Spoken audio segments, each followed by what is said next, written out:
Hi hello నమస్తే, welcome to my channel Yamunasri vlogs. ఎలా ఉన్నారండి? అందరూ బాగున్నారా? నేనైతే చాలా బాగున్నాను.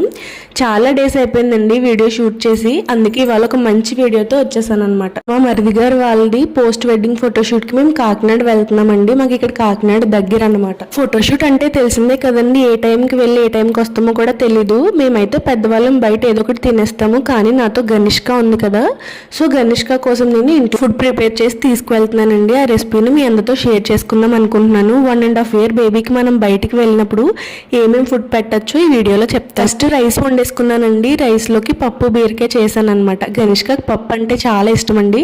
సో పప్పు అయితే ఈజీగా ఇబ్బంది పెట్టకుండా తినేస్తుందని చెప్పి నేను పప్పు బీరకాయ వండాను అనమాట. ఇక స్నాక్ కింద నేను ఒక బాయిల్డ్ ఎగ్ అలాగే కొన్ని పప్పులు కూడా పెట్టానండి. ఎప్పుడైనా ఆకలిస్తే అవి స్నాక్లా తింటుందని చెప్పి.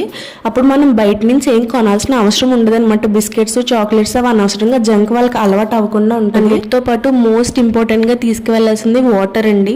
హాట్ వాటర్ తీసుకెళ్తే ఇంకా మంచిది అనమాట. నేను వాళ్ళ హాట్ వాటర్ తీసుకెళ్ళానండి. ఈ వీడియోకి అయితే ఇంతేనండి. మేము ఏమేమి ప్లేస్లు ఎక్స్ప్లోర్ చేసాము, ఫోటోషూట్ ఎలా జరిగిందో మరొక మంచి వీడియోలో చూపిస్తాను. అంతవరకు మన ఛానల్ సబ్స్క్రైబ్ చేసుకోండి. బాయ్.